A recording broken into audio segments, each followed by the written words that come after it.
हाँ हेलो। हाँ भैया, दीपेंद्र बोल रहा हूँ, ब्लिंकिट से ऑर्डर लेके आया था आपका, गेट पे खड़ा हूँ। One eternity later. जल्दी लो भैया यार।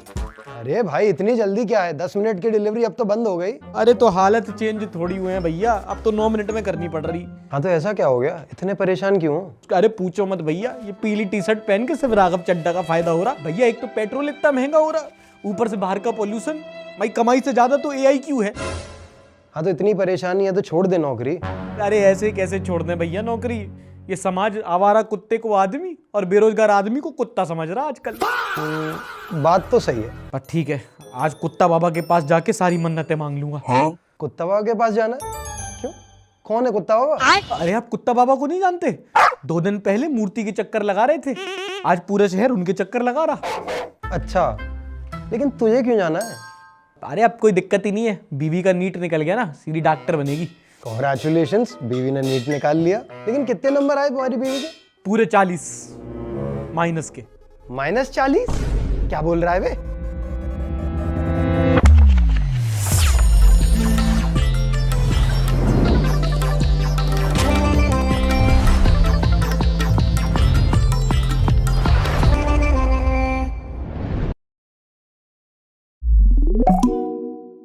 नमस्कार, आदाब, दिस इज सार्थक and welcome back on the Sunday show. वो शो जहां हम करेंगे न्यूज की बात एंटरटेनमेंट के साथ। बीते दिनों दिल्ली के इंदिरा गांधी इंडोर स्टेडियम में हुआ बैडमिंटन का इंडिया ओपन टूर्नामेंट, और उसी में एक डेनमार्क की प्लेयर है मिया बिशफील्ड, जो पिछले साल उन्होंने बहुत क्रिटिसाइज किया था कि यहाँ पे प्लेइंग कंडीशंस अच्छी नहीं है, पूरा ऑर्गेनाइजेशन अच्छा नहीं है। और फिर उनसे पूछा गया कि भैया इस साल आप दोबारा फिर से आई हो, क्या बदला है? तो उन्होंने बोला कुछ खास नहीं। I actually hoped it was going to be better than the other hall. I think it's still very dirty and really like unhealthy conditions for all the players. Basically उन्होंने बोला कि अभी भी ऑर्गेनाइजेशन बहुत खराब है, इंटरनेशनल टूर्नामेंट के हिसाब से नहीं है, बहुत अनहेल्दी कंडीशंस हैं, पॉल्यूशन तो है ही, और जब मैं प्रैक्टिस करने गई तो कोर्ट पे देखा कि शटल के साथ साथ वहां पक्षी भी उड़ रहा है।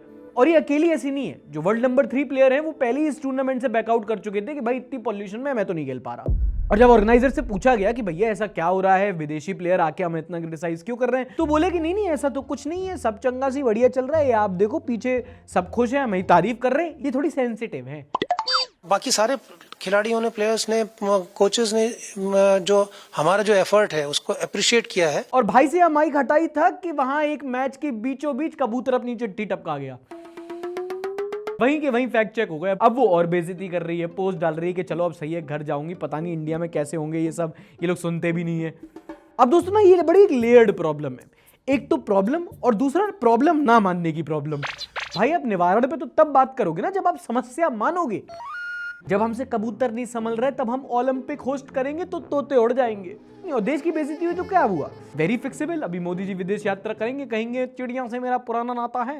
इस सज्जन को क्या तकलीफ है भाई? हाथ मिलाते हुए सुबह सुबह किसी अखबार में विश्व गुरु कैप्शन के साथ फोटो छपेगी और रात को एक एंकर आके बोलेगा लोग कह रहे हैं कि क्या ही गजब हो रहा है, दोस्ती को लेकर ऐसे ऐसे बयान दे रहा है चीन, जिन्हें सुनकर ही ट्रंप का बीपी हाई हो रहा हो। अच्छा, इस हफ्ते आपको याद होगा एक एक्सपोज ट्रेंड चला था, सबकी चैटें वायरल हो रही थी, सांस लेता हूं तो एक मर्द एक्सपोज हो जाता है।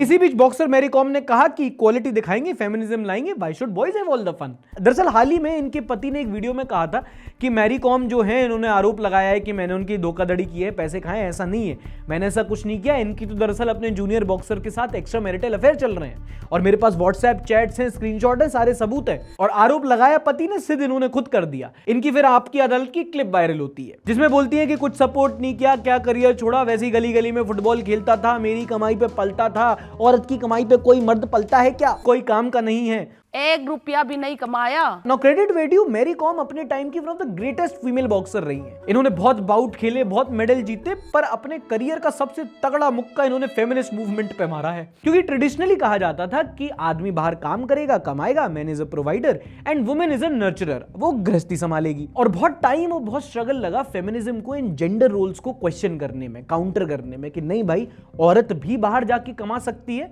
और आदमी भी गृहस्थी संभाल सकता है। पर यहां कुछ लोग मानेंगे नहीं, पर पेट्रियार्की का जिम्मा आप एक तरफ कितना भी डाल लो, पर सोशल कंडीशनिंग सिर्फ आदमियों की नहीं, औरतों की भी हुई है। जेंडर रोल्स एक साइड के चेंज करो, औरत कमा भी सकती है, घर भी चला सकती है, पर आदमी अगर कमाता नहीं है तो वो आदमी थोड़ी है। Man who doesn't provide sadly isn't even considered a man. ये बात सही या गलत नहीं है, प्रैक्टिकल है। अच्छा, आपको पता होगा महाराष्ट्र में म्युनिसिपैलिटी के इलेक्शन चल रहे थे। मुंबई में तख्ता पलट हुआ है। 25 साल बाद ऐसा पहली बार होगा जब मुंबई की बीएमसी को बीजेपी चलाएगी, क्योंकि जो महायुति थी बीजेपी की अलायंस, उसने इलेक्शन में एक तरफा जीत हासिल की है। इनफैक्ट महाराष्ट्र की जो 29 म्युनिसिपल कॉर्पोरेशन है, उनमें से 25 पर बीजेपी गठबंधन महायुति की जीत हुई है। मतलब भाई, मतलब टौरा, मतलब झुक के रहना पड़ेगा मेरे आगे। एक कैंडिडेट जो बहुत ज्यादा चर्चा में रहे वो थे जालना के श्रीकांत पांगरकर, जो गौरी लंकेश हत्याकांड के आरोपी थे। एक जर्नलिस्ट थी जिनका बहुत पहले असैसिनेशन किया गया था। हाउएवर अपोजिशन ने बोला है कि ये फेयर इलेक्शन नहीं थे, ये यहाँ पे बल प्रयोग हुआ है, नई मशीन लगा दी थी इलेक्शन के एक दिन पहले, हमें बताया हुआ भी नहीं था, पता नहीं कैसी इंक लगा रहे थे, हल्की छूट जा रही थी। इन आरोपों का जवाब देते हुए बीजेपी ने कहा। अगली खबर सुनो बिजनौर से। वहां पर एक मंदिर था जहां पे एक कुत्ता काफी टाइम से हनुमान जी की मूर्ति के चक्कर लगा रहा था। मंगलवार को वीडियो इंटरनेट पे आई। बुधवार को जो वेट होते हैं एनिमल डॉक्टर, उन्होंने बोला कि इसको ना कोई न्यूरोलॉजिकल डिसऑर्डर है। लेकिन शुक्रवार को जनता ने बोला अरे कोई डिसऑर्डर नहीं, ये डिवाइन ऑर्डर है। उसकी पूजा करने लगे। और अगर तुम्हें भी शौक लगाओ कि अरे भाई ये क्या पागलपन है, साइंटिफिक टेम्पर कहां गया, तो बता दूं ये पहला मौका नहीं है। इसी शो में हमने कितनी बार देखा है, फ्रीजर में बर्फ जम गई तो लोग कह रहे हैं अरे तो बर्फानी है, शिवलिंग की पूजा करने लगे। एसी के डिस्चार्ज वाटर को चरणामृत समझ के वो आचमन करने लगे। और जो हो रहा है वो नहीं, बल्कि जब हो रहा है वो सरप्राइजिंग है। 2025 हमें लग रहा था कि इंटरनेट आएगा, पढ़ाई लिखाई होगी, हम लोग और स्मार्ट बनेंगे, अंधविश्वास कम होगा, बढ़ गया। तभी आजकल देखो आप, मूर्ति लेके लोग स्कूल जा रहे हैं, ढोंगी बाबाओं की कल्ट फॉलोइंग हो रही है। उनकी छोड़ो, उनकी गाड़ी की टायर की धूल देखने के लिए लोग मर जाते हैं। आप इस पर 50 जोक मार सकते हो, पर ये बहुत सैड है। वैज्ञानिक दृष्टिकोण, साइंटिफिक टेम्पर खत्म ही हो गया है बिल्कुल। और इससे पहले तुम उंगली उठाओ, सिर्फ हिंदुओं की बात नहीं है, सिखों और मुसलमानों में भी ये बहुत होता है। वहां पे वजीफे और काला जादू बहुत चलते हैं। हमारा फ्यूचर इतना होपलेस, इतना ग्रेम हो गया है कि हर कोई अब बस ऊपर वाले से हाथ जोड़ के विनती कर रहा है। और हुआ क्या है कि उसकी वजह से एक बौद्धिक पतन हो गया है। इसका एक क्लासिक एग्जांपल देता हूं। कोई तीर्थ स्थान की वीडियो थी, लोग एक ब्रिज के अंदर से जा रहे थे और एक लंबा लड़का होगा, लंबुओं की तो आदत होती है, वो ऐसा अपना दिखाते हैं, फ्लेक्स करते हैं। तो एक लंबे लड़के ने इससे ब्रिज छू दिया। तो एक पीछे वाले ने देखा क्या, हाँ इसने ब्रिज छुआ है। तो उसने कहा कि अच्छा, तो उस तो चक्के उसने भी ब्रिज छू दिया। तो पीछे वालों को लगा कि अच्छा, दो लोगों ने ब्रिज छू लिया है, कुछ ब्रिज में भी चमत्कार है। अब सारे के सारे फ्लाईओवर के नीचे छू रहे हैं। ये देखो, ये देख रहे हो, ये सारे इसलिए छू रहे हैं क्योंकि इनके आगे किसी बंदे ने छू लिया था। पिछले 10-15 मिनट से तो मैं ही देख रहा हूँ। जो आंटियां नहीं पहुंच पा रही हैं वो साइड में मत्था टेक दे रही हैं। क्या बोलोगे तुम? ये हालत हो गई है हमारी। सिचुएशन में कॉमेडी नहीं, सिचुएशन ही कॉमेडी है। और अब किन खबरों ने मचाई चीर फाड़, किस मैटर में हुआ आर या पार, in the next segment Sunday समाचार। पहली खबर है डॉग्स, कुत्तों से रिलेटेड। अरे नहीं भाई, कुत्तों से रिलेटेड, सुअरों से नहीं। दोस्त मेरे, आपको पता होगा इन दिनों देश में आवारा कुत्ते या फिर स्ट्रीट डॉग्स को लेकर बड़ा मैटर चल रहा है। लोगों के बीच में, खासकर सोसाइटीज में, कुत्तों को लेकर आपस में झगड़े हो रहे थे, केसेस हो रहे थे, फिर बाद में प्रोटेस्ट हो रहे थे। और मेन सवाल यह था कि अगर स्ट्रीट डॉग्स किसी को काट लेते हैं तो जिम्मेदारी किसकी?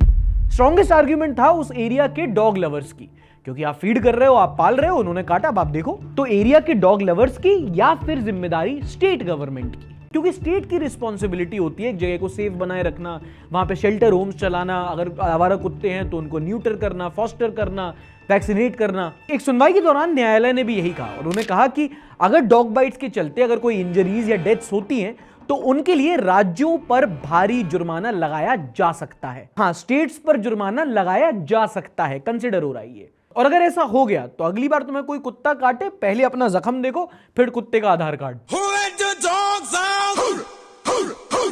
पर्सनली मुझे ये सॉल्यूशन ज्यादा इफेक्टिव नहीं लगता, क्योंकि स्टेट्स तो आसानी से अपनी रिस्पॉन्सिबिलिटी टाल देंगे ना। फॉर एग्जांपल, अगर दिल्ली में हुआ तो सरकार तो बोल देगी कि भाई हमारी जिम्मेदारी नहीं है, अपने रिस्क पे आए। कि यूपी सरकार केस लिखेगी, फिर नाम बदल देगी। और महाराष्ट्र वाले तो एक्नॉलेज ही नहीं करेंगे, कहेंगे कि कुत्ता मराठी में क्यों नहीं भौंक रहा। तो अरे मराठी में ही तो भौंक रहा है, देखो बाऊ बाऊ। जय महाराष्ट्र। चलो अगली अपडेट है क्विक कॉमर्स को लेकर। आपको याद होगा डिलीवरी पार्टनर्स ने स्ट्राइक करी थी कि भैया हमारी ये सारी मांगे। पिछले हफ्ते ई कॉमर्स प्लेटफॉर्म के रिप्रेजेंटेटिव, गिग वर्कर यूनियन के लोग और लेबर मिनिस्टर मनसुख मांडविया साथ में बैठे और उन्होंने बोला ठीक है ना, आपको दिक्कत है ना 10 मिनट डिलीवरी के कॉन्सेप्ट से, ठीक है हम ये 10 मिनट डिलीवरी की मार्केटिंग हम नहीं करने देंगे। And now mind you 10 minute delivery की मार्केटिंग ड्रॉप करने को बोली है, प्रैक्टिस नहीं। बेसिकली इतने प्रोटेस्ट के बाद ब्रांडिंग बदल दी। जो इस सरकार की एक्सपर्टीज है तुम वैसे ही बोल देते, स्ट्राइक पर जाने की जरूरत थी। मुझे क्रेडिट नहीं चाहिए। अच्छा, ये पूरे गिग वर्कर्स के केस में एक कैरेक्टर जो उभर के आए वो थे राघव चड्ढा। उठाइए ना। कविता का कॉल आ रहा है, रुक जाओ। हेलो, हाँ जी कविता जी बोलिए। कार फाइनेंस की थी, हाँ जी। टॉप अप लोन दे रहा है लोन पे, तो इसका ब्याज माफ हो जाएगा, तो इस पे भी इंटरेस्ट लगेगा, उस पे भी इंटरेस्ट लगेगा। तो आप ऐसा कर सकते हो कि आप टॉप अप लोन कर दो, बस इंटरेस्ट मत लगाना। Thank you.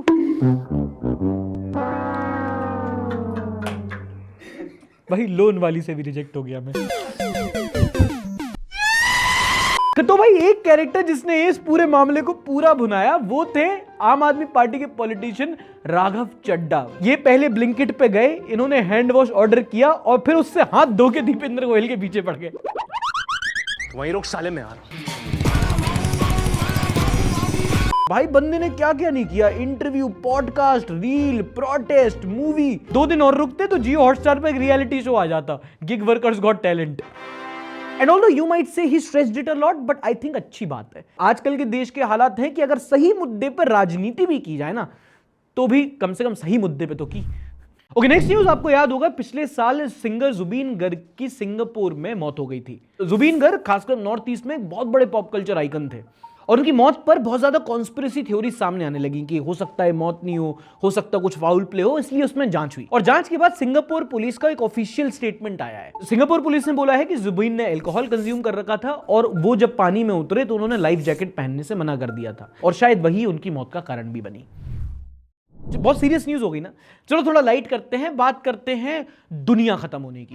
अबे साले, क्या करूं भाई, न्यूज ही ऐसी है। C3S यानी कि कोपरनिकस क्लाइमेट चेंज सर्विस ने बताया है कि 2025 यानी कि पिछला साल रिकॉर्डेड हिस्ट्री में तीसरा सबसे वार्म ईयर था, सबसे गर्म temperature, hot AF just like me. Just joking. अब अगर आप रेगुलरली शो फॉलो करते हो आपको पता होगा, नहीं पता है तो बता दूं, ऐसे मामले में आपको सिर्फ एक नंबर याद करने की जरूरत है, that is 1.5 degree C।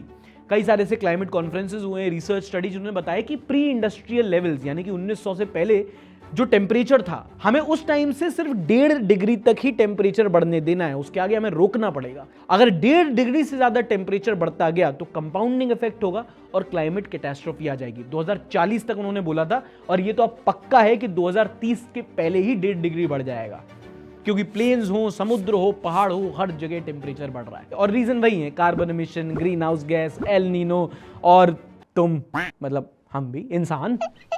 And see how nature has a unique ability to fix itself. अगर इंसानों को हटा दें तो ग्लोबल वार्मिंग रुक जाएगी और अगर ग्लोबल वार्मिंग को नहीं रोका तो इंसान वैसे ही हट जाएंगे। तो कटने दीजिए पेड़, पिघल जाने दीजिए ग्लेशियर, तुम साले डूब के मर जाओगे। अच्छा, इसी बीच यश की मूवी टॉक्सिक का ट्रेलर लॉन्च हुआ। ट्रेलर में ऐसे ही कहीं शायद शमशान होता है, वहाँ पे लोग गन लगा के खड़े हुए होते हैं, इनको कुछ ऐसे वहाँ पे धमाका करना होता है और बैटरी डालने के लिए किसी की बैटरी निकाल रहे होते हैं, ऐसा कुछ करके था, जाके देख लेना तुम। और मूवी मेकर्स का फायदा ही हुआ, वैसे उन्हें PR पे पैसा लगाना पड़ता, ये वैसे ही फेमस हो गए जब आम आदमी पार्टी ने ट्रेलर के ऑब्सीन कंटेंट को लेकर एक कंप्लेन फाइल कर दी कि भैया ये हमसे नहीं देखा जाएगा, ये क्या कर रहे हो। एंड नॉट पार्टी स्पेसिफिक, मुझे लगता है ना पॉलिटिशियंस को ऐसे सीन से प्रॉब्लम हो जाती है कि क्या मूवी में दिखा रहे हो सेक्स सुक्स, पार्लियामेंट में देखेंगे हम। ओह yeah. एंड देखो मैंने ट्रेलर देखा, पर्सनली मुझे ऐसा कुछ ऑब्सीन नहीं लगा। ये क्या बात करता है यार। हाँ, थोड़ा सेंसुअल है पर ऑब्सीन नहीं है। जिन अंकलों को इससे आपत्ति है ना, आपके जमाने में इमरान हाशमी इससे ज्यादा करके छोड़ चुका है।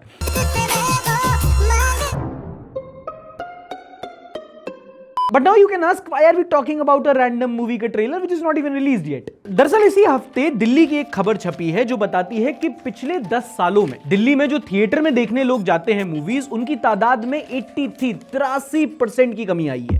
मतलब पहले अगर फिल्म देखने के लिए 10 लोग सिनेमा जाते थे तो अब सिर्फ 2 लोग जाते हैं और वो भी मूवी नहीं देखते। अब हालांकि जाने वालों का नंबर घटा है, पर अब आयरनी देखो, कलेक्शन बढ़ा है। 2025 में 13,000 करोड़ का बॉक्स ऑफिस कलेक्शन हुआ है, पिछले किसी भी साल से कहीं ज्यादा। लेकिन फिर भी आप लोगों को कहते सुनोगे कि अब लोग ना उतना थिएटर नहीं जाते, जाके करेंगे भी क्या, एक हफ्ते बाद वैसी OTT पे आ जाएगी। बेसिकली सिनेमा देखने के लिए लोग अब सिनेमा घर नहीं जाते, और हमारे इंडिया जैसे देश के लिए सरप्राइजिंग बात है बहुत, क्योंकि मूवी सिनेमा हमारे DNA में है। कहने का मतलब कि मूवी देखना एक आदत है, पर हमारे लिए मूवी जाके देखना एक एक्सपीरियंस है। पर ये मूवी देखने का जो पैशन है, ये अब नंबर्स में क्यों नहीं दिख रहा? Are cinema theatres really dying? बड़े पर्दे का छोटा सवाल answered in the spotlight this week.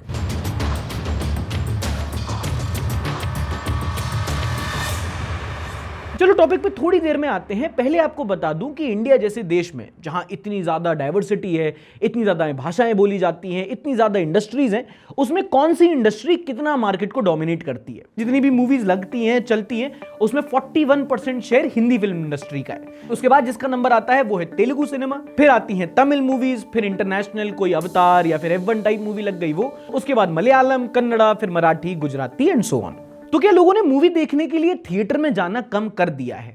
बिल्कुल सच है, 100% हो रहा है ये बात बिल्कुल सच है कि OTT का असर सिनेमा पे पड़ा है। अब पहले के मुकाबले लोग उतना थिएटर नहीं जाते।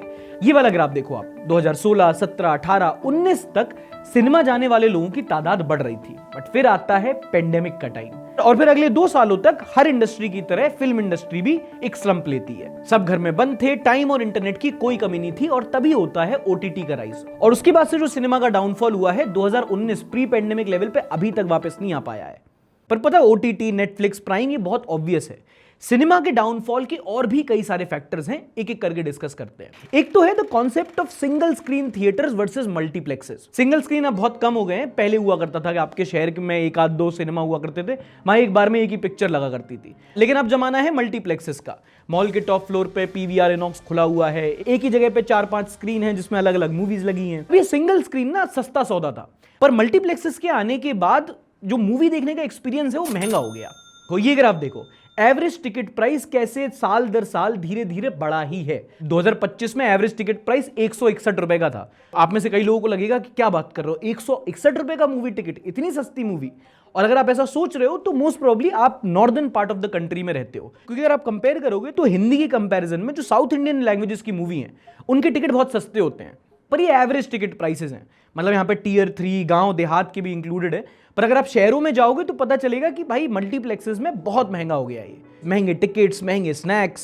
पहले के टाइम पे सजन सहित जितने में आप जाके मूवी देख के खा पी के वापस आ जाते थे, उतने में आजकल सिर्फ पॉपकॉर्न का डब्बा आता है। और फिर जब इतना महंगा हो जाता है तो आदमी सोचता है कि क्या फायदा भी जाने का, 2 हफ्ते बाद वैसे ही OTT पे आ जाएगी, तब देख लूंगा। ये हमारा बिजनेस मॉडल है कि भाई मेरी फिल्म आ रही है, आप आके देखिए, और अगर आप नहीं आएंगे तो 8 हफ्ते बाद मैं आपके घर पे आने वाला हूं। मुझे नहीं आता एक आदमी को वही चीज 2 दफा बेचना, आपको आता है तो बेच दीजिए भाई। दूसरा रीजन है OTT पे द पैराडॉक्स ऑफ चॉइस। एक बार में किसी भी थिएटर में या मल्टीप्लेक्स में कितनी ही मूवी लगी होंगी, पर नेटफ्लिक्स पे कितने सारे ऑप्शंस आपको मिल जाते हैं। OTT ने हमें एज ऑडियंस ऐसे कैप्चर किया हुआ है जैसे यश चोपड़ा ने स्विट्जरलैंड को। ऑप्शंस इतने ज्यादा हैं कि देखने वाला खत्म हो जाएगा, कंटेंट नहीं। But now coming back to theatres, जैसे जैसे अफोर्डेबिलिटी कम हुई है, ऑप्शंस भी कम हो गए हैं। सिंगल स्क्रीन में पर्दा भी बड़ा हुआ करता था, और जो मूवी देखने का कम्युनिटी एक्सपीरियंस है वो भी ज्यादा हुआ करता था। मल्टीप्लेक्सेस में पर्दे छोटे कर दिए गए। ऐसे ऐसे भी थिएटर हैं जहां एक स्क्रीन में 50 लोग देख पा रहे हैं बस। साउथ में तो फिर भी बचे हैं, नॉर्थ में तो सिंगल स्क्रीन थिएटर एकदम से खत्म हो गए हैं। अगर आप एक जेनजी हो तो आपके पहले वाले, आपके पापा की जनरेशन में लगभग 25,000 थिएटर हुआ करते थे, अब घट के वही 6,000 के करीब आ गए हैं। मल्टीप्लेक्सेस और प्रीमियम हो गए, कैंटीन में समोसे की जगह हॉट डॉग मिलने लगा, टिकट्स और महंगे हो गए। तो और इस महंगाई की वजह से सोसाइटी का एक बड़ा तबका पहले सिनेमा हॉल से और फिर सिनेमा से ही गायब हो गया। अब वो मूवी प्लॉट कहां बनते हैं जहां कोई एक्टर मजदूर है, या फिर अमिताभ बच्चन कहीं एक फैक्ट्री में लेबर की तरह काम कर रहा है, अपने धन्ना सेठ से लड़के अपनी हक की लड़ाई लड़ता है। क्योंकि उस कहानी से जो इंसान रिलेट करे वो अब सामने सीट पे नहीं बैठा है, तो प्रोड्यूसर के पास भी कोई इंसेंटिव नहीं है उसकी कहानी बताने का। अब सोसाइटी ये उससे कि आप कहानी नहीं बता रहे हो, पर इसका मतलब ये नहीं कि वो वहां है नहीं। इसलिए कुछ मूवीज जो थिएटर में नहीं चलती हो, जैसी OTT पे आती हैं, वो चल जाती हैं। Homebound, 12th fail. अच्छा, another reason in the paradox of choice is other forms of entertainment. पहले के टाइम पे 2-3 ही ऑप्शन थे, या तो आप सिनेमा चले जाओ, या आप कोई सर्कस चले जाओ, या अगर लगा हुआ हो तो कोई मेला जा सकते हो। अब स्टैंड अप गिग्स होते हैं, म्यूजिक शोज, कॉन्सर्ट्स, IPL, लोग यहां भी पैसा लगाना पसंद करते हैं। एक और रीजन जो मुझे लगता है कि क्वालिटी ऑफ सिनेमा भी कम हुआ है। Allow me a moment to explain. जो ग्रे कैरेक्टर्स के साथ जो नॉन मेन स्ट्रीम मूवीज होती हैं, ना वो प्रोड्यूसर्स अब प्रोड्यूस कर रहे हैं, ना डायरेक्टर बना रहे हैं, और ना जनता देख रही है। कोई भी घर से एक नॉर्मल स्टोरी देखने के लिए नहीं निकलना चाहता। लेबर एक्सप्लॉइटेशन, कास्ट ऑपरेशन पे किसी को पिक्चर नहीं देखनी। गटर का है ना, देख तुझे भी गटर में ही डालते हैं। SR के बाहें फैला दे, सलमान खान बेल्ट हिला दे, या रणवीर कपूर अर्जुन वैली पे 4-5 आदमी को बूंद दे। एक स्पेक्टिकल बनाना है। हर दूसरी मूवी या तो पठान जवान या तो बाहुबली। कौन है वो, कौन है वो? इसीलिए टीवी प्रोड्यूसर्स 4 हीरो के मोमेंट्स को जोड़ के एक सस्ते से राइटर को हायर करके एक बेसिक स्क्रिप्ट लिखवा देते हैं, जो ट्राइड एंड टेस्टेड होती है कि ये तो चल ही जाएगी। और लोगों को भी बिरयानी का सिर्फ पीस चाहिए, चावल, सालन, प्याज ये सब जरूरी नहीं है। या तो larger than life hyper masculine hero बनाओ, या फिर कोई एक सेंटिमेंट बेचो, जो आजकल है nationalism. Bleed India with 1000 cuts. बीते कुछ सालों की हाईएस्ट ग्रॉसिंग मूवीज याद करो। RRR, एनिमल, कबीर सिंह, पुष्पा, पठान, जवान, KGF, धुरंधर। या तो नेशनलिज्म है या हाइपर मैस्कुलिनिटी। एक तरह की मूवी चल रही है तो बाकी भी वैसी बन रही है। एक डाउनफॉल ऑफ सिनेमा है। एक बहुत प्रिडिक्टेबल है सब कुछ। ना प्रोड्यूसर आर्ट में एक्सपेरिमेंट करना चाहता है और ना जनता नुआंस की भूखी है। Cinema is not reflection of society anymore. हर दूसरी मूवी एक एक्सटेंडेड ट्रेलर लगती है। जो पहले मूवीज का क्लाइमैक्स हुआ करता था, अब वही पूरी मूवी है। वर्ड ऑफ माउथ के अलावा आजकल PR भी एक बड़ा फैक्टर है। मूवी बनाने से ज्यादा मैटर करता है आप मूवी को बेचते कैसे हो। ये लाइन थी नहीं, पर मैंने डाल दी। हीरो भले ही साउथ बॉम्बे से कभी बाहर नहीं गया हो, लेकिन उसको आप कैसे बिल्कुल रिलेटेबल, चार्मर और डाउन टू अर्थ पेश करते हो। है वीर पहाड़िया। या फिर कोई एक ऐसा कैरेक्टर है जिसका एक गाना, एक डांस मूव के पीछे पूरी मूवी बेच सकते हो आप। PR इतना स्मूथ होता है, पब्लिक को पता भी नहीं चलता। अब इसका कोई ऐसा सॉल्यूशन नहीं है जो एक बार में इंप्लीमेंट किया जा सके, बट कुछ कुछ चीजें हैं जो एज ऑडियंस हमें अब डिमांड करनी चाहिए। पहला, तुझे मूवी के टिकट प्राइसेस हैं 70 से सीधे 700 पहुंच चुके हैं, उन पे कैप लगाने की जरूरत है। और ये तो ऐसी चीज है जो आजकल कोर्ट्स में भी डिस्कस हो रही है, क्योंकि ज्यादातर तबका अगर देखने ही नहीं जा पाए तो सिनेमा का क्या फायदा। एंड दूसरा, एक रिवर्स ट्रेंड है, बहुत मुश्किल है, but we need more single screen theatres. और तीसरा, जब भी कोई मूवी है तो एक टाइम फ्रेम होना चाहिए, उसके बाद वो OTT पे आए। आजकल तो फ्राइडे को लॉन्च होती है, ट्यूसडे को OTT पे आ जाती है। और डाउनफॉल का एक सबसे बड़ा रीजन है कि स्टोरीज में अब वो जान नहीं बची, क्योंकि हर मूवी VX पे, हीरो पे, डांस, एक्शन, इन्हीं चीजों पे बिकने लगी है। जो मूवी के नुआंसेस होते हैं, जो कैरेक्टर आर्क्स होते हैं, जो जान आती है मूवी में, वो मूवी में राइटर्स डालते हैं। और आजकल की आप मूवीज देख लो, 200 करोड़ का भी बजट हो तो ऐसा लगता है कि 200 रुपए भी राइटर को नहीं दिए इन्होंने। कहां एक टाइम था जहां सलीम जावेद अमिताभ बच्चन से ज्यादा चार्ज करते थे। भैया जी, हम लोग सब आपके साथ में ही हैं। अगर कुछ करना होगा सर से चले आए। अच्छा, कोविड के टाइम से ना हम सिर्फ मूवी जाना नहीं भूले, और भी बहुत चीजें भूल गए, जैसे dalgona coffee, mask, social distancing और PM केयर फंड का हिसाब। सफेद कपड़ा ओ। कुछ दिनों पहले दिल्ली हाई कोर्ट में एक पिटीशन फाइल हुई थी जिसमें यह मांग की गई थी कि इनकम टैक्स एग्जेम्पशन के लिए PM केयर फंड के डॉक्यूमेंट को पब्लिक किया जाए। मतलब ये बताया जाए कि लेखा जोखा क्या है, कितना पैसा आया, कितने में इनकम, नंबर्स बताओ। अर्नब चचा की भाषा में बोलूं तो PM केयर फंड का क्या हुआ, the nation wants to know. Court ने जस्टिफिकेशन में RTI एक्ट के सेक्शन 8(1) यूज किया है और बोला है कि ये फंड प्राइवेट है, ऐसे कोई उसके बारे में पूछताछ नहीं कर सकता। तुम नहीं समझे होगे, कोर्ट करके बताता हूं। Let me quote the court. Merely because there is an entity discharging public function, or if it is managed, supervised and controlled by the government, it is still a jurisdictional personality. And how can you deny it a right to privacy just because it is public authority? मतलब मामला public है पर उसकी भी privacy है। जज साहब, ये अनुभव बसी हैं, ये एक स्टैंड अप कॉमेडियन है, कुछ कहना चाह रहे थे आपसे। आप जो बोल रहे हो आपके कान में जा रहा है? पब्लिक एंटिटी है पर जरूरी नहीं कि पब्लिक हो। ट्रेन है तो जरूरी नहीं पटरी पे ही चलेगी। और ऐसा पहली बार नहीं है। जनवरी 2024 में भी एक जज ने सेंट्रल इंफॉर्मेशन कमीशन के ऑर्डर को खारिज कर दिया और कहा था कि उसकी अथॉरिटी नहीं है PM केयर फंड की डिटेल्स खोलने की, परमिशन देने की। मतलब जिसके नाम में ही सेंटर और इंफॉर्मेशन है उसकी अथॉरिटी नहीं है।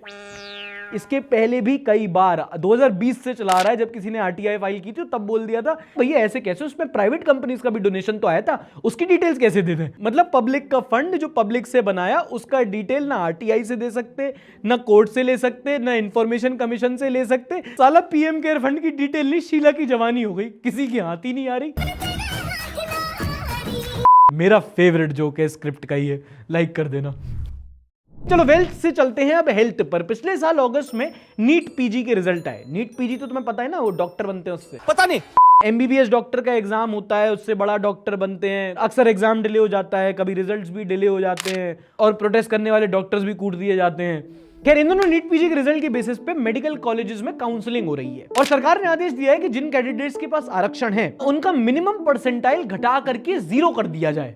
मतलब अगर रिजर्व कैटेगरी का कैंडिडेट है तो एमडी जैसी पोजीशन के लिए, मास्टर ऑफ डॉक्टर, वो काउंसलिंग में पार्टिसिपेट करता है अगर उसने बस एग्जाम दिया हो।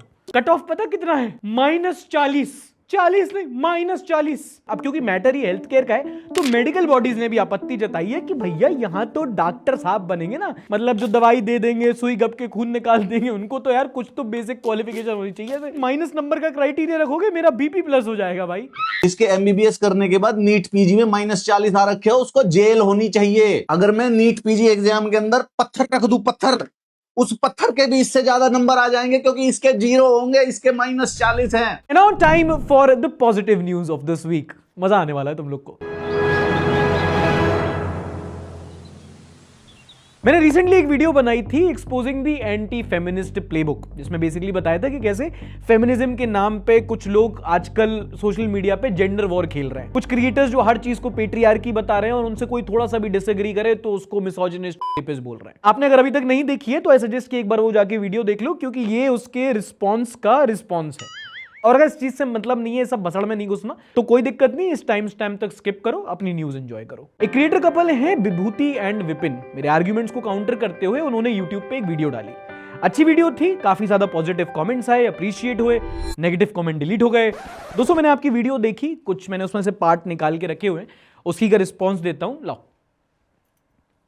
Let's start. पहले तो एज एक्सपेक्टेड वीडियो के थंबनेल में ही कैरेक्टर पे अटैक करना, सॉफ्ट मिसोजिनिस्ट बोल देना, क्योंकि है ना, अगर कोई डिसएग्री करे तो उसे मिसोजिनिस्ट बोल दो, आई डोंट माइंड। मैंने बीजेपी से नेशनलिज्म का सर्टिफिकेट नहीं लिया, I don't know what makes you think मैं आपसे फेमिनिज्म का लूंगा।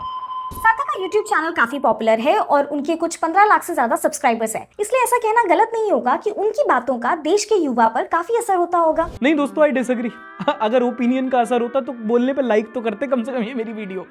You are overestimating me. Why did you use my photo? अगर आपको पूरी वीडियो में हमारी किसी भी पीस ऑफ कंटेंट को काउंटर ही नहीं करना था तो आपका इंटेंशन कभी भी लॉजिकली काउंटर करने का था ही नहीं। आपका इंटेंशन फेमिनिज्म पे बोलने वाले सारे कंटेंट क्रिएटर्स को एक ग्रुप में बंडल करके ओवर जनरलाइज करने का था, ताकि आप अपना फियर और कॉन्स्पिरेसी का नैरेटिव पुश कर सकें। यार विभूति, ये क्या बात हुई? ऐसे तो मैंने आपके हस्बैंड की फोटो तक यूज नहीं करी, पर वो तो पूरी वीडियो में बैठ गए। एंड जहां तक बात रही कि आप बाकियों से एसोसिएट नहीं करते, and you are right, your content is comparatively better. कुछ प्रॉब्लमेटिक चीजें आप भले ही ना बोलो, पर वो जो क्रिएटर्स है ना, जिन्होंने माइनर लड़कियों को बना दिया, या जिसने रैंडमली इंटरनेट पे लाखों लड़कियों से बोल दिया कि जाओ अपने पेरेंट्स को डिसअपॉइंट करो, आप उन्हें फॉलो करते हो, उनसे एंगेज करते हो, उन्हें वैलिडेट करते हो, तो कम ऑन यार, पॉइंट पे आओ ना।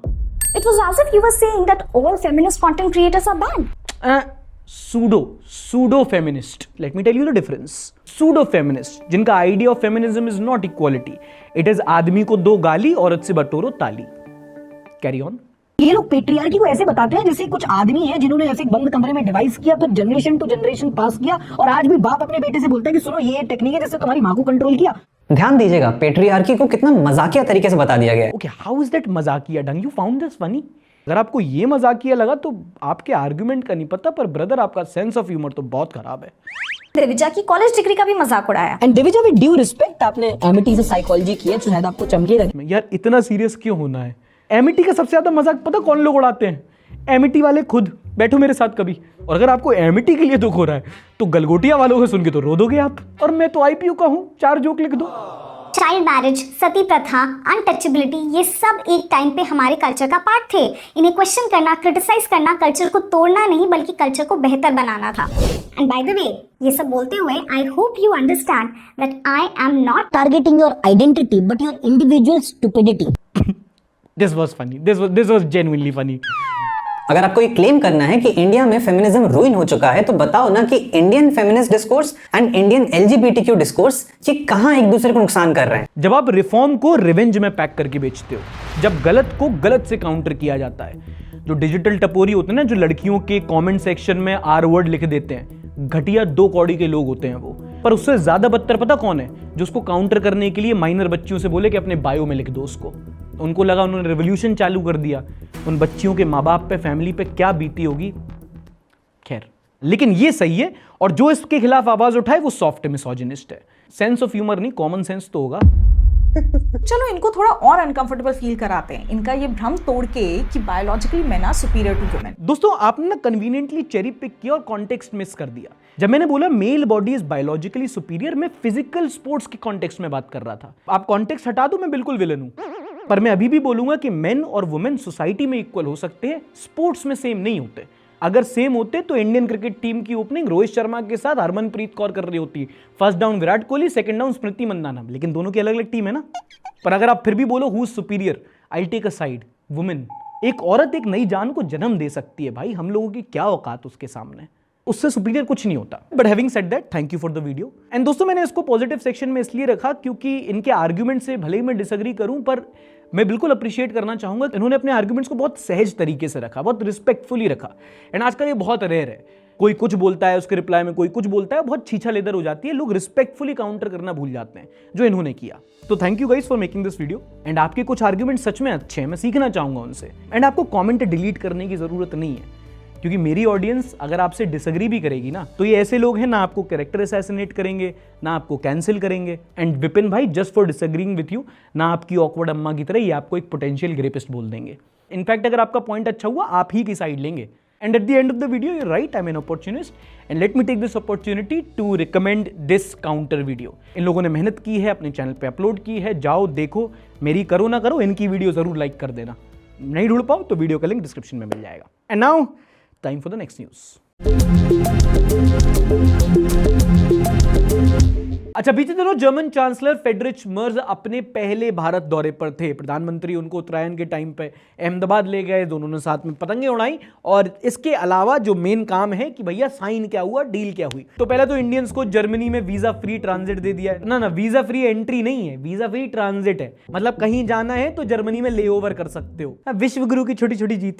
बट सीरियस नोट, जो सबसे बड़ा साइन हुआ है वो है इंडिया अब जर्मनी को ग्रीन अमोनिया एक्सपोर्ट करेगा। Now green ammonia is like a carrier of green hydrogen. जो यूरोप के देश हैं, ये पहले ये सारी जो ग्रीन एनर्जी है इसको ये लेते थे रशिया से, और रशिया से वॉर चल रहा है, और चाइना से ये भी लेते थे, but they also want diversification. और उसके लिए इंडिया एक अच्छा ऑल्टरनेट हो जाता है। तो ग्रीन अमोनिया जर्मनी हमारे यहाँ से लेगा। और तुम पूछो हम जर्मनी को क्या देंगे? क्या त्रिपुराठी फैमिली देखती है, वरना मैं ऐसे ऐसे गाली दूं। अगली इंटरनेशनल पे बढ़े उसके पहले फिश 99 बोलते हैं, can we get some more in depth information on geopolitical angle on things like Iran protest और the Greenland topic. Okay, here I have to just be a little honest with you as a host. Iran protest के बारे में जानना चाहो तो हमने midweek पे उसको कवर किया है, एपिसोड में आप जाके देख सकते हो। और शायद आप थोड़े नए सब्सक्राइबर हैं दोस्त, मैं आपको बता दूं कि मेरे एज होस्ट मेरी चैनल पे पोजीशन रही है कि जो जियोपॉलिटिकल मैटर्स होते हैं मैं उन पे उतनी बात नहीं करता या कर नहीं पाता, क्योंकि मेरे को ना उतना नॉलेज नहीं है उसके बारे में। मुझे लगता है कि जो खासकर अब हिस्ट्री बतानी हो तो खूब बता दूं मैं तुम्हें,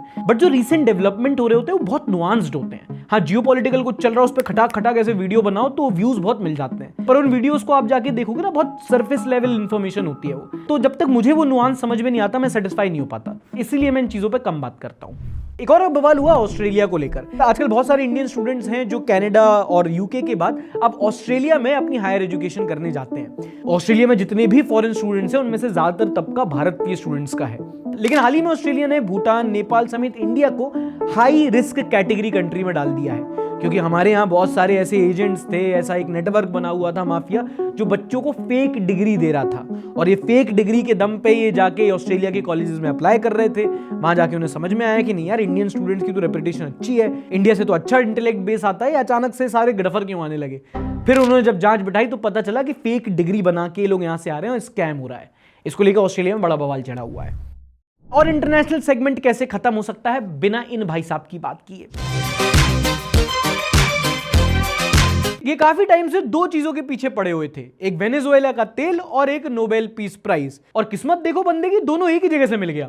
वेनेजुएला का तेल तो इन्होंने निकाल ही लिया, और क्योंकि मदुरो को निकाल दिया है तो वहां की जो ऑपोजिशन लीडर हैं मारिया मचाडो, उन्होंने अपना Nobel peace prize White House में जाके ट्रंप को दे दिया कि मालिक जो हमें चाहिए वो तुम्हारे पास है, जो तुम्हें चाहिए वो हमसे ले लो। भाई तुम देखो कितना खुश है, कितना खुश, क्यूटी बिल्कुल एकदम। ऐसा लग रहा है इसके क्रैक्स के पैकेट में 2 खिलौने निकल गए हो। इतनी शिद्दत से मैंने तुम्हें पाने की कोशिश की है, पर अभी भी पास आया हाथ नहीं लगा, क्योंकि जो नोबेल प्राइज कमेटी है उन्होंने बोला कि भैया ये मेडल है, कोई एफडी नहीं है कि जो तुमने ट्रांसफर कर दी, हम मानेंगे ही नहीं, ये नहीं है इनके पास। बट अभी तो ठीक है, बच्चा जिद कर रहा था तो उसको खिलौना पकड़ा दिया। खैर, जिद्दी से याद आया, चाइना बॉर्डर को लेके एक अपडेट है। हाल ही में चाइना ने शाक्सगाम वैली पे कुछ इंफ्रास्ट्रक्चर प्रोजेक्ट शुरू किए हैं। अब तुम्हें इसकी सिग्निफिकेंस पता, उसके पहले थोड़ा मैप देख लो। जो कश्मीर के ऊपर वाला हिस्सा है पीओके, उसका कुछ हिस्सा 1963 में पाकिस्तान ने चाइना को सीड कर दिया था। उनका चलता है ना कि तुम थोड़ा सा लोन दो, जमीन ले लो, वो अपना साहूकारी सिस्टम उनका अलग है। और ये क्यों हुआ है? क्योंकि चाइना का ना 2-3 प्रोजेक्ट हैं, एक वन बेल्ट वन रोड और एक चलता है उनको China Pakistan economic corridor, CPEC project कहते हैं। उसके थ्रू उनको चाइना को रोड बनानी है पूरी, अपने यहाँ से लेके पाकिस्तान से, अफगानिस्तान से पूरा उठा के एक ऑल्टरनेट ट्रेड रूट बनाना है। वो अपना अलग जियोपॉलिटिकल सिस्टम है। किसी भी यूट्यूब चैनल पे देख लेना, आजकल सब वैसे ही बना रहे हैं। खैर, इंडिया की तरफ से क्या स्टेटमेंट आया? ये भी देखिए कि चीन भारत से दोस्ती की सिर्फ कस्में ही नहीं खा रहा, बल्कि चीन भारत के लिए वो सब करने जा रहा है जो उसने अमेरिका के लिए भी नहीं किया। हाँ सुशांत भैया, दोस्ती हो रही थी अपनी, ट्रम्प डर रहा था, धोखा दे दिया दोस्त ने। तो क्या हुआ? अच्छा, रिप्लाई स्क्रिप्ट आ रही है अभी, स्क्रिप्ट आ रही है अभी, आएगा reply. And now time for the most viral, most shared videos of the week in the next segment.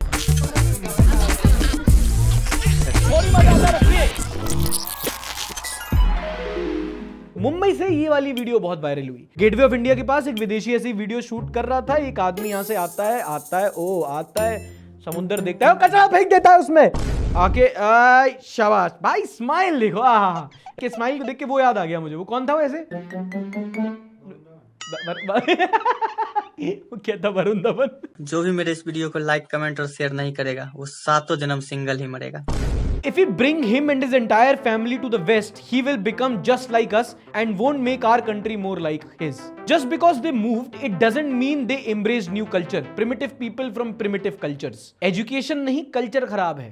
जो विदेशियों ने बेइज्जती की है, don't worry, it's their culture. उसने जाके कचरा फेंका, इससे ज्यादा प्रॉब्लमेटिक मुझे लगा जितना कैजुअली उसने फेंक दिया। कचरा फेंकना एक बात, और उसको बिल्कुल कैजुअल समझना, फेंकने के बाद पकड़े जाने के बाद ऐसे स्माइल लेके चले जाना, वो ऑडेसिटी एक तरफ। ये है प्रॉब्लम। वैसे तो लोगों ने बहुत बेइज्जती की, पर एक विदेशी महिला बोलती है मैं इंडिया आना चाहती हूँ, पर ऐसा ये सब नहीं देख पाऊंगी कि कोई भी कहीं भी कचरा पानी सड़क पे फेंक देता है। मैं ये टॉलरेट नहीं कर पाऊंगी, इसलिए अब मैं इंडिया नहीं आऊंगी। यही सब देख के विदेशी जो ऑलरेडी इंडिया नहीं आते हैं वो और नहीं आएंगे।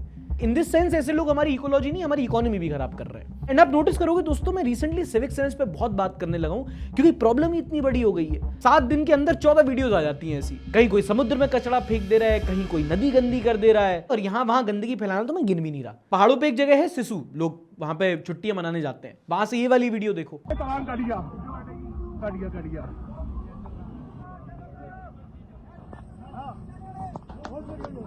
अबे फ्लॉन्ट करने से पहले बॉडी तो बना लो। तोंद के ऊपर बनियान पहन के इतने वाहियात लगते हो तुम लोग। हिमाचल में एक लोकल फेस्टिवल चल रहा था और हुड़दंग की वजह से लोग परेशान हो रहे थे, तो वहां की अथॉरिटीज ने 40 दिन के लिए टूरिज्म ही बंद कर दिया। तो अब इससे ना अथॉरिटीज को फर्क पड़ना, इन्हें तो क्या ही फर्क पड़ेगा, यहाँ से आगे कहीं और जाके हुड़दंग मचाने लगेंगे, पर वहां के जो लोकल लोग जो टूरिज्म पे डिपेंड करते हैं उनका नुकसान होगा। HR number not surprise. एक अंग्रेजी में कहते हैं कि यू अर्न योर स्टीरियोटाइप। तो जब भी आप कहीं विदेश में जा रहे हो, आप अपने इंडियन होने पे जज किए जाओगे। जब आप ऐसे पहाड़ों पे जा रहे हो, आपकी गाड़ी का नंबर देख के वो आपको जज कर लेते हैं, ये बिहार का है, ये हरियाणा का है, ये यूपी का है। आपकी हरकत से आपके लोग भी बदनाम होते हैं। Of course it's a Creta and of course it's from Haryana.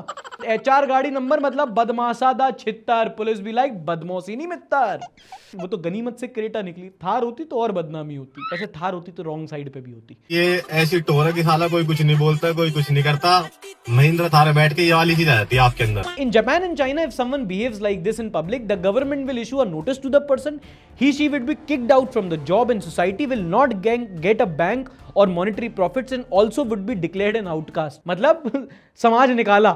And थोड़ा यहाँ पे ऑनेस्ट एंड अनपॉपुलर ओपिनियन दूं, ये नहीं बदलेगा कभी, ऐसे ही रहेंगे हालात। क्योंकि सिविक सेंस को सुधारने के 2 तरीके हैं प्राइमरी, जो मुझे लगते हैं। एक तो सिविक एजुकेशन, लोगों को बताओ, उनको सिखाओ, समझाओ स्कूल लेवल पे कि भैया कचरा नहीं फेंका जाता। और दूसरा, जो ऑलरेडी फेंक रहे हैं उन पे फाइन लगाओ। और ये करेंगे कौन? हमारे मंत्री, हमारे मिनिस्टर जो पॉलिसी बनाएंगे, और वो भी इनमें से ही एक है। असेंबली में पान थूक देते हैं वो। साफ करो भी, कौन है? ये हमारे देश का दुर्भाग्य है। जिन नेताओं से हम एक्सपेक्ट करते हैं कि वो पब्लिक इंटरेस्ट में काम करेंगे, उनको पब्लिक में ही इंटरेस्ट नहीं है। हेमा मालिनी की वीडियो देखो मथुरा से।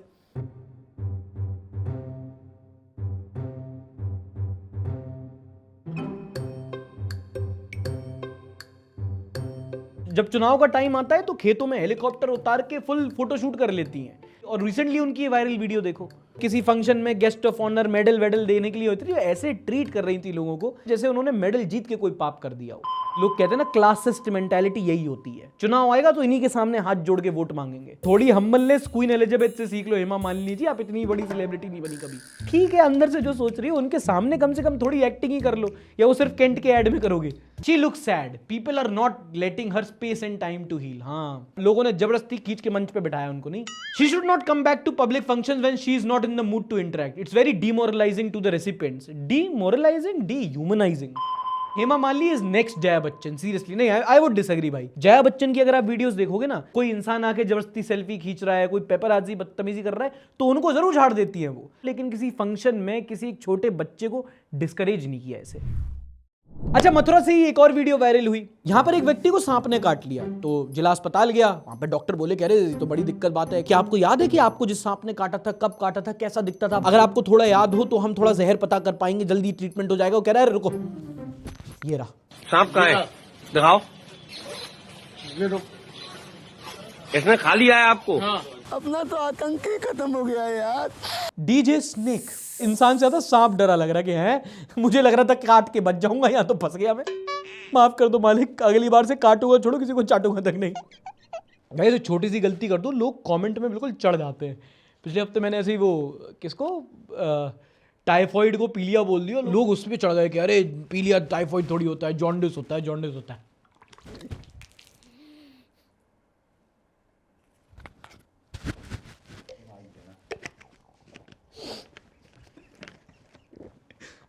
सॉरी, बदलनी पड़ेगी, बदलना तो पड़ेगा। And now moving on to the next segment.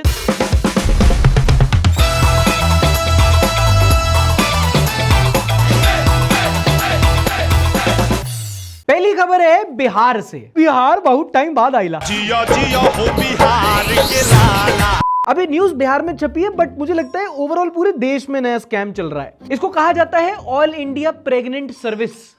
हाँ, सोशल मीडिया पे पोस्टर लगाए जाते हैं जहां नेब नेब बेरोजगार युवाओं को बोला जाता है कि आपको कुछ नहीं करना है, आपको बस मॉडर्न डे विक्की डोनर बनना है। घर में बैठे बैठे बाप बन रहा हूं। जिसमें युवाओं को उनकी जवानी बेची जाती है कि आपको हम रिक्रूट कर रहे हैं महिलाओं को प्रेग्नेंट करने के लिए, आप पेट फुलाओ हम जेब फुलाएंगे। चल चल चल चल, गाड़ी स्टार्ट कर। लेकिन मस्त नहीं, इस हफ्ते बस्ट हो गया। पुलिस ने गिरोह को पकड़ा है जो भोले भाले युवाओं के साथ ये लड़की और कड़की सॉल्व करने का स्कैम कर रहे थे। ऐसा मत करो मेरी जान, लाइफ में कुछ अच्छा करो यार। अरे मेरे देश के युवा, नौकरी नहीं है, अकल तो होगी। कोई किसी के पैर भारी करने के लिए तुम्हारी जेब भारी क्यों करेगा? तुम एक पॉइंट पे सोचो, नहीं मेरे शायद जेनेटिक्स अच्छे हो, अगर होते तो नौकरी नहीं होती तुम्हारे पास। अच्छा, स्कैम से याद आया, तुम्हें वो पूजा खेड़कर याद है? हाँ, जो खुद को अंधा बता के अंधे कानून का फायदा उठा रही थी। इस हफ्ते उनका एक और धोखाधड़ी का केस सामने आया, बट टेबल्स टर्न्ड। इस बार कह रही है धोखाधड़ी मेरे साथ हुई है। क्या बात कर रहे हैं? हाँ, उन्होंने बोला है जो हमारा गरीब घर है ना, वो पुणे में बंगलो, हाँ उसमें उनके काम वाली ने उनको उनके घर वालों को बेहोश करके बहुत सारा कीमती सामान लूट लिया। तो पुलिस ने कहा कि अच्छा कौन सा कीमती सामान, जरा हिसाब दो। तो कह रही वही तो नहीं दे पाई मालिक। नहीं सारुण के यहाँ कुछ तो गड़बड़ है। 2026 स्टार्टेड एंड पूजा खेड़कर के साथ स्कैम हो गया। मैट्रिक्स में हुआ ग्लिच, कर्मा इज अ बिच। एक तो उनकी कहानी भी ऐसी होती है कि पुलिस को विश्वास नहीं होता कि अच्छा अकेली हाउस हेल्प 8-10 लोगों को बेहोश करके लूट के भाग गई। तो पुलिस ने बोला हम कैसे मान लें, एक इंसान कैसे 8-10 लोगों को बेवकूफ बना सकता है? तो पूजा खेड़कर ने बोला एक्सक्यूज मी, सिर्फ 8-10 लोग? क्या ये क्या बक रहे हो? बट पूजा जी ऐसा नहीं बोल रहा हूँ कि नहीं हुआ होगा, ऑफ कोर्स हुआ होगा। Very sorry, my heart goes out to you and I just have one question. कैसा लगता है जब कोई चोरी से आपका हक मार ले तो? हाँ भाई, कैसी लगी? आगे स्वाद। पूजा जी ने तो एफआईआर नहीं की, पर आगरा में एक इन्फ्लुएंसर पे हो गई। हाँ जी। दरअसल आगरा में एक लड़का फोन पे वीडियोस देख रहा था और उसके सामने वैसी वाली रील आ गई। वो I bet you didn't know this. अब इस बच्चे की मम्मी ने क्या किया, फोन छीना। पहले तो इसके 2 लगाए और फिर जिस इन्फ्लुएंसर की रील देख रहा था उसके खिलाफ एफआईआर कर दी। तो मैं हंसी आ रही है, मैं बच्चे का सोच रहा हूँ। जब मम्मी ने देख लिया उसको कितना ऑकवर्ड लगा होगा। बड़ा अजीब लगता है भाई, तुम मूवी वूवी देख रहे हो और मम्मी पापा साथ में बैठे हो, वैसा सीन आ जाए कोई, क्या ऑकवर्ड हो जाते हैं उस टाइम पे। खास भी ना पाए, ना उठ के कहीं जा सकते और बैठा भी नहीं जा रहा होता है। चलो मीम्स देखते हैं। ओह सॉरी दोस्तों, चैटिंग करने लगा था मैं बीच में। कोई आपसे प्यार क्यों करेगा? कपड़ा 26 में तो दुनिया खत्म है। Old मॉन्ग, Gen Z in politics. इतने बोरिंग सिंबल्स रखते हैं अपने, लालटेन, घोड़ा, झाड़ू। अगर जेनजी पॉलिटिक्स में आ गए तो इनके सिंबल्स कैसे होंगे? अब की बार डाइट कोक की सरकार। मैं वोट दे दूंगा। कल, आज और कल हमारी सरकार और ओल्ड मॉन्ग की बोतल। वोट डालने जाना है, तिरामिसू को जिताना है। सीरियस ही नहीं है भाई ये जनरेशन सीरियस है ही नहीं। मुझे लगता है कि वो वाला मीम है ना कि इन बच्चों के लिए हम पेड़, पानी और ये जो ग्लेशियर बचा रहे हैं। मैं तो कहता हूँ ग्लेशियर को पिघल जाने दीजिए, ये साले डूब के मर जाएंगे। अब की बार बैडी सरकार, डाइट कोक सरकार की चलेगी, पू की सरकार। बस हो गया मेरा, बस। How the Romans do their workouts?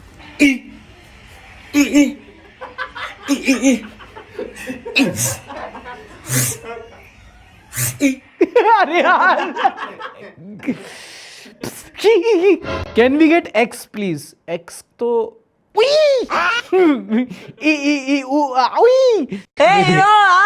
People want triple engine government. BJP सरकार leader Annamalai. Bombay is not a Maharashtra city. It is an international city. Aravalli is not a mountain. It's a speed breaker. अबे यार। Chicken is not a bird. It is a food. IPL is not Indian Premier League. It's a World Cup. Khichadi is not a khichadi. It's a veg biryani. भाई वो Aravalli speed breaker. Done भाई, takes the cake. Winner chicken dinner, sorry chicken dinner नहीं, veg biryani dinner. When it is your first date? Wow, ऐसे क्या देख रहे हो? एक एक करके खाना, मैं भी एक एक करके खा रहा हूँ ना। ये सार्थक भाई फर्स्ट ड्राफ्ट क्यों लग रहे हैं? सार्थक भाई फर्स्ट ड्राफ्ट, या sounds like something I would do. या हाँ, लेकिन ये लेज मैं I would rather go for Kurkure. 10 रुपए दे दो। मशीन लर्निंग सीख रहा हूं।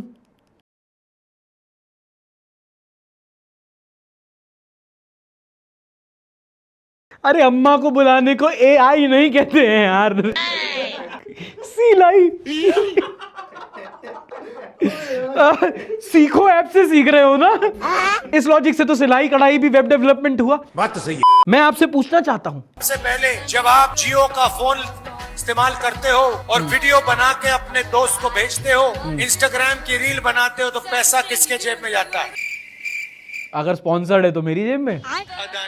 जियो का फोन हो तो अडानी की जेब में पैसा क्यों आए? ये क्या बात हुई? फॉर्च्यून का तेल खरीदूंगा तो अंबानी भाई को कैलोरीज क्यों मिल रही फिर भाई सूखे नशे। अडानी पगलू, फ्यूचर PM। चैट जीपीटी के and every response. Thank you, लगता है पसंद आया। एक और सुन। बस आज के लिए इतना काफी है, अभी नेक्स्ट संडे सुनाना। सर ये आपने जो पूछा था ये बता दिया। आप इस पे मैं क्या एक PPT बना दूं क्या? नहीं, आप बताओ। आप इस पे PPT 3 पेज की डॉक्यूमेंट बना के दूंगा, मजा आया आपको। आप बताओ क्या? मैं वो भी नहीं चाहिए। अच्छा दूसरा सवाल आपके दिमाग में, वो जवाब दे दूं क्या? कुछ करना है मुझे, जल्दी बताओ यार, मेरा जल्दी छुट्टी हो जाएगी। सैम भैया वेट कर रहे हैं गाड़ी में, कुछ ऐसा चाय बना के दे दूं आपको मैं, चूरन दूं, PDF बना दूं। Kartik Aaryan trying to justify dating a minor after the news got leaked. ना देश का हो बंधन, ना जन्म का हो बंधन, जब वेकेशन मनाए कोई। गोवा में मनाए? नहीं आ रहा। सोचा था कुछ सारा मूड खराब कर दिया बहुत। भाई मैं कुछ सोच रहा था, मैं कसम से मैं कुछ अच्छा सोच रहा था। लाइन ऐसे आई, आके कॉमेट की तरह चली गई, टेंजेंट बना के। भाई आया ही नहीं थॉट दिमाग में। तो होता है भाई, कभी कभी टैंक भी करते हैं, हर वक्त आदमी फनी नहीं हो पाता भाई। हर कोई राहुल गांधी थोड़ी होता। कर लिया रे भाई। तो दोस्तों ये था इस हफ्ते का एपिसोड। कुछ अपडेट्स यहाँ और कुछ अगर तुम्हें और डिटेल में जाननी हो तो हमने हफ्ते के बीच में मिड वीक अपने एपिसोड में भी कवर की हुई हैं। अगर आप पूरा मीम रिव्यू एपिसोड देखना चाहें तो एज यूजुअल आप चैनल को सपोर्ट करने के लिए चैनल के मेंबर भी बन सकते हैं, और उसके बाद आपको exclusive meme review episodes and early access आपको चैनल पर मिल जाएगा। पसंद आया हो तो प्लीज लाइक करके जाना, नहीं पसंद आया डिसलाइक भी कर सकते हो। फिर भी कुछ मिस हो गया हो तो कमेंट सेक्शन खुला हुआ है। मिलेंगे आपसे अगले हफ्ते, तब तक के लिए टाटा बाय बाय, शब बखैर, and don't forget to like, subscribe and share.